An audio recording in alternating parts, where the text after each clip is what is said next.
Hello wrestling lovers, welcome to wrestling lovers network. শেষ হয়েছে আরো একটি মানডে নাইট রয়ের শো, আর এই ভিডিওতে আজকের মানডে নাইট রয়ের সম্পূর্ণ রিভিউ করব। আজকের মানডে নাইট রতে অনেক কিছু ঘটেছে, অনেক কিছু আছে বলার, তাই সবাই ভিডিওটি সম্পূর্ণ দেখবেন। ভিডিও ভালো লাগলে ভিডিওতে লাইক দিবেন, আর চ্যানেলে নতুন হয়ে থাকলে চ্যানেলটি সাবস্ক্রাইব করে দিবেন। আজকের মানডে নাইট রয়ের শোটা ওপেন করে আনডিসপিউটেড WWE চ্যাম্পিয়ন কডি রুডস রিং এর মধ্যে আসে এবং সবাইকে মানডে নাইট রতে ওয়েলকাম করে এবং তার স্টাইলে বলে যে আজকে আমরা কোন বিষয় নিয়ে কথা বলবো। আজকে আমরা কথা বলবো চ্যাম্পিয়ন ভার্সেস চ্যাম্পিয়ন এট ক্রাউন জুয়েল। এরপরে সে নিজের হাতে থাকা ক্রাউন জুয়েল চ্যাম্পিয়নশিপ রিংটাকেও দেখায় এবং সে সেথ রলিন্সকে নিয়ে কথা বলবে। সে সেথ রলিন্সের নামটা নেয় আর মিউজিক হিট হয়ে যায় সেথ রলিন্সের। সেথ রলিন্স সেখানে চলে আসে এবং সে কডি রুডসকে বলে, ক্রাউন জুয়েল, হ্যাঁ আমি সামারস্ল্যামের পর থেকে এই ক্রাউন জুয়েলের প্রতি নজর রেখেছি এবং আমি অনেকদিন ধরে অপেক্ষা করছি এই দিনটির জন্য। এরপরে সে আরো বলে, ফ্যান্সরা আমাকে নিয়ে কি ভাবলো, লকার রুমে যারা আছে তারা আমাকে নিয়ে কি ভাবলো, ইন্টারনেট আমাকে নিয়ে কি ভাবলো, এমনকি যারা ঘরে বসে নেটফ্লিক্স থেকে এই শোটা দেখছে তারা আমাকে নিয়ে কি ভাবলো, সেসবে আমি মোটেও পাত্তা দেই না। এরপরে সে কডিকে উদ্দেশ্য করে বলে যে অন্যরা আমাকে নিয়ে কি ভাবলো তাতে আমার কিছু যায় আসে না, তবে তুমি আমাকে নিয়ে কি ভাবছো। এরপরে কডি সেথ রলিন্সকে বলে যে দেখো তুমি অনেক বড় একজন সুপারস্টার, কিন্তু তোমার কিছু সিদ্ধান্ত কুয়েশ্চেনেবল, যেরকম পল হেইম্যানের সঙ্গে তুমি কেন যুক্ত হয়েছো, ব্রনসন রিড এবং ব্রন বেকার এই তিনজন তোমার সঙ্গে কেন। আবার at the same time Cody Seth রলিন্সের অনেক প্রশংসাও করে। সে বলে যে আমি কোম্পানিতে রিটার্ন করার পরে আমি তোমার থেকে অনেক কিছু শিখেছি, তুমি আমাকে অনেক বিষয়ে হেল্প করেছো, এমনকি আমার ক্যারিয়ারটাও হয়তোবা তোমার জন্যই বেঁচে গিয়েছে। আমি যখন কোম্পানিতে আবার ফিরে আসি তোমার সঙ্গেই আমার প্রথম ম্যাচ হয়েছে, আমি ইনজয়েড হয়ে হেলেনা সেল ম্যাচের মধ্যে কম্পিট করেছি তোমার সঙ্গে, আর সেই ম্যাচটার পরে আমি বুঝতে পেরেছি আমার দক্ষতা। এমনকি রেসেলম্যানিয়া 40-তে তুমি আমার সামনে শিল্ড হয়ে দাঁড়িয়েছিলে, যার কারণেই রেসেলম্যানিয়া 40-তে আমি চ্যাম্পিয়ন হতে পেরেছি। এরপরে সেথ রলিন্স কডি রুডসকে বলে যে দেখো তুমি কখনো আমার প্রশংসা করো, আবার কখনো আমাকে ছোট করে দাও। যাই হোক, রেসেলম্যানিয়া 40-তে তুমি আমাকে একটা ঘড়ি উপহার দিয়েছিলে, কিন্তু আমি আজ পর্যন্ত সেটা একবারও পরিনি, কারণ আমি আসলে বুঝতে চাই ওটা কি সত্যি উপহার ছিল নাকি শুধু দেখানোর জন্য। এরপরে সেথ রলিন্স কডিকে উদ্দেশ্য করে আরো বলে যে তুমি বলতে না তুমি কোম্পানির ফিউচার, তুমি কোম্পানির কোয়ার্টারব্যাক, তবে সেই সময় পার হয়ে গেছে, এখন কোম্পানির ফিউচার হলাম আমরা, এখন কোম্পানির কোয়ার্টারব্যাক হলাম আমরা। এবং একটু আগে তুমি যে এই তিনজনের কথা বললে, পল হেইম্যান, ব্রনসন রিড এবং ব্রন বেকার, এরা হলো দ্য ভিশন, এরা হলো আমার টিম, আর আমরা কোম্পানির ফিউচার নিয়ে ভাবি, আগামী দিনে কোম্পানি কিভাবে চলবে এটা আমরা ভাবি। এরপরে শেষে এসে কডি রুডস সেথ রলিন্সকে বলে যে ক্রাউন জুয়েলে আমাদের মধ্যে যে ম্যাচ হবে সেই ম্যাচটা কি 1-on-1 হবে, মানে এর আগে সেথ রলিন্স এবং কডি রুডসের মধ্যে যে কয়টা ম্যাচ হয়েছে তারা কিন্তু 1-on-1 ফাইট করেছে, তবে ক্রাউন জুয়েলে ব্রনসন রিড এবং ব্রন বেকার তারা এসে কিন্তু কডি রুডসকে ঝামেলা করতেই পারে। তো এই প্রশ্নটাই কিন্তু কডি রুডস করেছে যে এর আগে আমাদের মধ্যে যে কয়টা ম্যাচ হয়েছে আমরা 1-on-1 ফাইট করেছি, তবে ক্রাউন জুয়েলে 1-on-1 ফাইট করতে পারবো কিনা। এরপরে 2 নাম্বার প্রশ্নটা হলো যে আমাদের মধ্যে এখনো পর্যন্ত যেই কয়টা ম্যাচ হয়েছে তার মধ্যে তুমি কয়টা জিতেছো। তো এই প্রশ্নটা করে কডি রুডস কিন্তু সেখান থেকে চলে যায়, আর এভাবেই কিন্তু এই সেগমেন্টটা শেষ হয়ে যায়। তো এখানে কডি রুডসের শেষের 2টা প্রশ্ন কিন্তু অনেক গুরুত্বপূর্ণ ছিল, সে এই 2টা প্রশ্নের মধ্যে দিয়ে অনেক কিছুই কিন্তু বলে গিয়েছে, আর এই 2টা প্রশ্ন করাতে সেথ রলিন্স কিন্তু অনেক চিন্তায় পড়ে গেছে, কারণ কডি রুডস যেই কথাগুলো বলেছে সেই কথাগুলো কিন্তু লজিক্যাল এবং 100% ট্রু। এরপর আমরা ব্যাক স্টেজে জে উসো এবং জিমি উসোর মধ্যে একটি সেগমেন্ট দেখতে পাই, যেখানে জিমি উসোকে বলে যে রেসেলপালুজাতে কিছু সমস্যার কারণে আমরা হেরে গিয়েছি, তবে আমি অ্যাডাম পিয়ার্সের সাথে রিম্যাচের জন্য কথা বলেছি, তবে আজকের মানডে নাইট রাতে তুমি এলএ নাইটের সঙ্গে 1-on-1 ম্যাচে কেন কম্পিট করবে।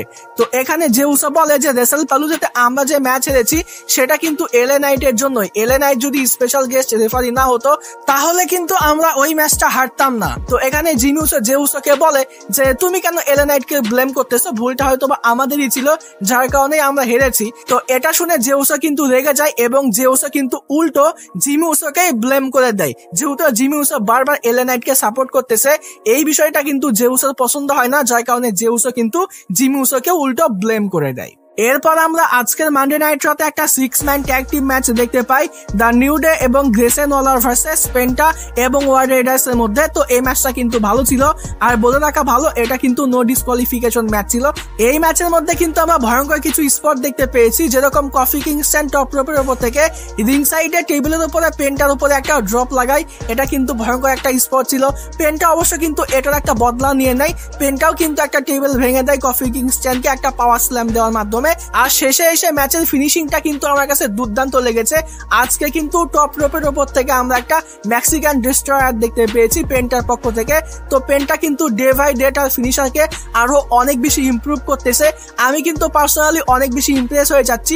প্রত্যেকটা সপ্তাহে কিন্তু পেন্টা আলাদা আলাদা ভাবে তার মেক্সিকান ডিস্ট্রয়ার লাগাচ্ছে, যেটা কিন্তু অনেক বেশি ইমপ্রেসিভ, আমি কিন্তু এনজয় করেছি। এরপর আমরা ব্যাক স্টেজে জাজমেন্টের একটা সেগমেন্ট দেখতে পাই, যেখানে ডমিনিক মিস্টিরিও জেডি ম্যাকডানের কাছে সাহায্য চাই, রুসেফ তার পেছনে পড়ে গেছে। তো এটার জন্য কিন্তু ডমিনিক জেডি ম্যাকডানের কাছে সাহায্য চাই। প্রথমে জেডি ম্যাকডানা রাজি হয় না, তবে রক্সেন প্রেস এবং রাকেল রড্রিগেজ এসে জেডি ম্যাকডানাকে বোঝায় যে আমরা জাজমেন্টে আমাদের একে অপরকে সাহায্য করা প্রয়োজন। তো এটা শুনে জেডি ম্যাকডানা রাজি হয়ে যায়।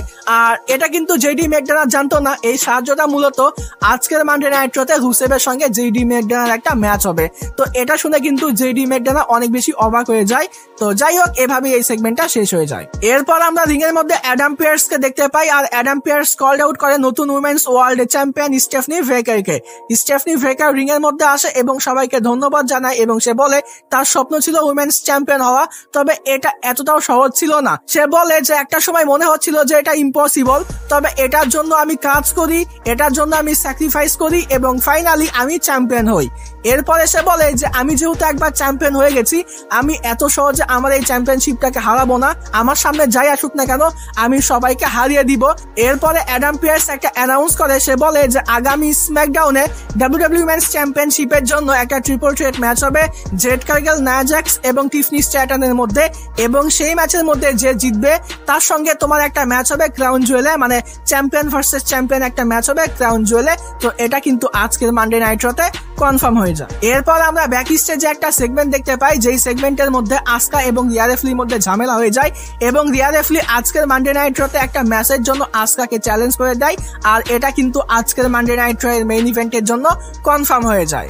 এরপর আমরা বেইলি এবং রক্সেন প্রেসের মধ্যে একটা ম্যাচ দেখতে পাই, যেখানে বেইলির পক্ষে রিং সাইডে ছিল লারা ভ্যালকারিয়া এবং রক্সেন প্রেসের পক্ষে রিং সাইডে ছিল রাকেল রড্রিগেজ। রাকেল রড্রিগেজ এই ম্যাচের মধ্যে ঝামেলা করার চেষ্টা করে, তবে লারা ভ্যালকারিয়ার জন্য সে তেমন কিছুই করতে পারে না, আর বেইলি কিন্তু রক্সেন প্রেসকে এই ম্যাচের মধ্যে হারিয়ে দেয়। আর এই ম্যাচটা শেষ হয়ে যাওয়ার পরে লারা ভ্যালকারিয়া যখন বেইলিকে হাক করতে যায়, তখন লিটারালি বেইলি কিন্তু লারা ভ্যালকারিয়াকে ধাক্কা দিয়ে ফেলে দেয়। অথচ ব্যাক স্টেজে বেইলি কিন্তু বলেছিল যে লারা ভ্যালকারিয়া যেন রিং সাইডে থাকে। তো বেইলি কখনো ফেস আবার কখনো হিল, মানে তার ক্যারেক্টারটা কিন্তু এখন মিক্স হয়ে গেছে। আমি বুঝতে পারতেছি না ডাব্লিউডাব্লিউ কোম্পানি আসলে বেইলিকে দিয়ে কি করতে চাচ্ছে। তো দেখা যাক আসলে আগামী দিনে কি হয়। এরপর আমরা ব্যাক স্টেজে জিমি উসো এবং কর্ডি রুডসকে দেখতে পাই। কর্ডি রুডস জিমি উসোকে বলে যে সবকিছু ঠিকঠাক আছে, জিমি উসো বলে হ্যাঁ সবকিছু ঠিকঠাক আছে। এরপরে সে জেউসের ব্যাপারে প্রশ্ন করলে জিমি উসো বলে যে জেউসো জানে কি হয়েছে, সে কারোর কথা শুনতেছে না, সে আমার কথাও শুনতেছে না। তো কর্ডি জিমি উসোকে বলে যে তুমি এটা নিয়ে ভেবো না, আমি জেউসের সঙ্গে কথা বলতেছি। তো এরপরে আমরা কর্ডি এবং জেউসের মধ্যে সেগমেন্ট দেখতে পাই। তো কর্ডি জেউসোকে বলে যে তোমার কি হয়েছে, তো জেউসো বলে যে আমার কিছু হয়নি, আমি ঠিকঠাক আছি।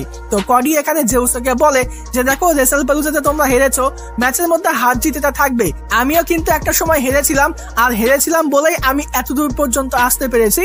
তো হারা এটা তেমন কোনো বড় বিষয় নয়, তুমি ওটা নিয়ে ভেবো না, তুমি আবারও আগের মতো চলে আসো। তো এরকম ভাবে কর্ডি কিন্তু জেউসোকে বোঝায়, আর জেউসো বলে যে হ্যাঁ আমি ঠিকঠাক আছি, আমি ঠিক সবকিছু ঠিকঠাক করে নিব। এরকম টাইপের একটা সেগমেন্ট আমরা দেখতে পাই। এরপর আমরা রুসেভ এবং জেডি ম্যাকডানার মধ্যে ম্যাচ দেখতে পাই। তো ডিসেন্ট একটা ম্যাচ ছিল, রুসেভ এই ম্যাচের মধ্যে ডমিনেট করেছে, তবে অপরপক্ষে জেডি ম্যাকডানাও কিন্তু এই ম্যাচের মধ্যে বেশ ভালোই হাই ফ্লাই মুভস দেখিয়েছে, যেটা কিন্তু বেশ ভালো ছিল। আর হ্যাঁ, রিং সাইডে কিন্তু ডমিনিক মিস্টিরিও ছিল, তবে শেষ পর্যন্ত রুসেভ কিন্তু জেডিকে একটা মাস্কা কিক এরপরে অ্যাকুলিট লাগিয়ে এই ম্যাচটা জিতে নেয়। আর ম্যাচটা শেষ হয়ে যাওয়ার পরেও রুসেভ কিন্তু জেডি ম্যাকডানাকে ছাড়তেছিল না। আর রিং সাইডে কিন্তু ডমিনিক মিস্টিরিও ছিল, তবে ডমিনিক মিস্টিরিও কিন্তু রুসেভের উপরে অ্যাটাক করে না, সে কিন্তু জেডি ম্যাকডানাকে বাঁচানোর চেষ্টা করে না। তো সেই সময় কিন্তু ফিন বেলার আসে এবং ফিন বেলার এসে রুসেভের উপরে অ্যাটাক অ্যাটাক করে জেডি ম্যাকডোনাকে সেভ করে নেয় এবং ফিন বেলার ডমিনিক মিস্টেরিওকে বলে যে তুমি কেন জেডি ম্যাকডোনাকে সেভ করতেছিলে না। তো ডমিনিক মিস্টেরিও বলে যে আমি তো সেভ করতেছিলাম, মানে একটা সমস্যা কিন্তু তাদের মধ্যে দেখা গিয়েছে। এরপর আমরা অবশেষে জেউসো এবং এলএ নাইটের মধ্যে সেই ম্যাচ দেখতে পাই।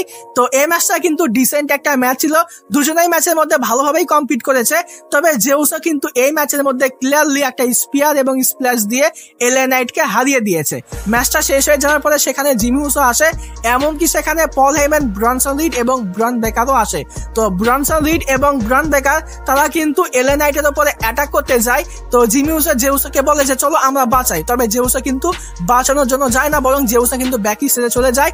আর জিমি উসো কিন্তু স্টিল চেয়ার নিয়ে রিং এর মধ্যে চলে যায়, যার কারণে ব্রনসন রিড এবং ব্রন বেকার কিন্তু এলএ নাইটের উপরে অ্যাটাক করতে পারে না। তো জেউসো যদিও না বাঁচিয়েছে, তবে জিমি উসো কিন্তু এলএ নাইটকে সেভ করে। এরপরে ব্যাক স্টেজে সেথ রলিন্স এবং বেকি লিঞ্চের মধ্যে একটি সেগমেন্ট দেখানো হয়, যেখানে সেথ রলিন্স কিন্তু অনেক বেশি টেনশনে ছিল আর বেকি লিঞ্চ কিন্তু অনেক বেশি রেগে ছিল। বেকি লিঞ্চ কিন্তু সেই কডি রোডসের প্রোমোর ব্যাপারে কথা বলে, যেখানে কডি কিন্তু বেকি লিঞ্চকে লাভলি ওয়াইফ বলে। তো বেকি কিন্তু এটা নিয়েই বিরক্ত। বেকি বলে যে কডি আমাকে লাভলি ওয়াইফ বলেছে, তবে সে কিন্তু আমাকে ডেঞ্জারাস বলতে পারতো, greatest female wrestler of all time বলতে পারতো, কারণ এটা আমি বলি না, এটা ESPN বলে, স্পোর্টস ইলাস্ট্রেটেড বলে, মানে সে অনেক কিছুর উদাহরণ দেয় এবং শেষে সে এটা বলে যে এবার কডিকে নিয়ে আমাকে সিরিয়াসলি কিছু একটা ভাবতে হবে, মানে তারা একটা স্ট্র্যাটেজি প্ল্যানিং করতেছে। এরপর আমরা মেইন ইভেন্টে আসকা এবং রিয়া রিপ্লির মধ্যে ম্যাচ দেখতে পাই। তো এটা কিন্তু ভালো মানের একটা ম্যাচ ছিল। মেইন ইভেন্টের ম্যাচ যেরকম হওয়া লাগে বলা যায় যে সেরকমেরই একটা ম্যাচ ছিল। দুজনেই ম্যাচের মধ্যে বেশ ভালোভাবেই কম্পিট করেছে, ভালো ভালো মুভস আমরা এই ম্যাচের মধ্যে দেখতে পেয়েছি। তবে শেষের দিকে গিয়ে রিং সাইডে থাকা কাইরি সেন কিন্তু একটু চিটিং করার ট্রাই করে, তবে সেটারই সুযোগ লাগিয়ে রোলাপের মধ্য দিয়ে রিয়া রিপ্লি কিন্তু আসকাকে হারিয়ে দেয়। আর এই ম্যাচটা শেষ হয়ে যাওয়ার পরে আসকা কিন্তু রিয়া রিপ্লির উপরে পয়জন মারে। এরপরে কাইরি সেন এবং আসকা দুজনে মিলে কিন্তু রিয়া রিপ্লির উপরে অ্যাটাক করতে থাকে, আর রিয়াকে সেভ করার জন্য সেখানে ইয়ো স্কাই চলে আসে। ইয়ো স্কাই এসে কাইরি সেন এবং আসকাকে বলে যে তোমরা রিয়া রিপ্লিকে মেরো না, তোমরা এখান থেকে চলে যাও। তবে এখানেই কিন্তু একটা শকিং টুইস্ট ঘটে যায় যে আজকের মানডে নাইট রতে কিন্তু আসকা হিল টার্ন করে নেয় এবং আসকা কিন্তু ফাইনালি আজকের মানডে নাইট রতে ইয়ো স্কাইয়ের উপরেও অ্যাটাক করে দেয়। এরপরে আসকা এবং কাইরি সেন দুজনে মিলে ইয়ো স্কাইকেও সেখানে মারে। তো আসকা কিন্তু আজকের মানডে নাইট রতে হিল টার্ন করে নিয়েছে, সে কিন্তু আজকের মানডে নাইট রতে রিয়া রিপ্লির সঙ্গে সঙ্গে ইয়ো স্কাইয়ের উপরেও অ্যাটাক করে দেয়। আর এভাবেই কিন্তু আজকের মানডে নাইট রয়ের শোটা শেষ হয়ে যায়। তো ডিয়ার অডিয়েন্স, এই ছিল আজকের মানডে নাইট রয়ের রিভিউ ভিডিও ভালো লাগলে ভিডিওতে লাইক দিবেন, চ্যানেলে নতুন হয়ে থাকলে চ্যানেলটি সাবস্ক্রাইব করে দিবেন। আজকের মতো এখানেই বিদায় নিচ্ছি। যাবার আগে একটি কথাই বলতে চাই, যদি রেসলিং ভালোবাসো তাহলে আমরা সবাই এক টিম।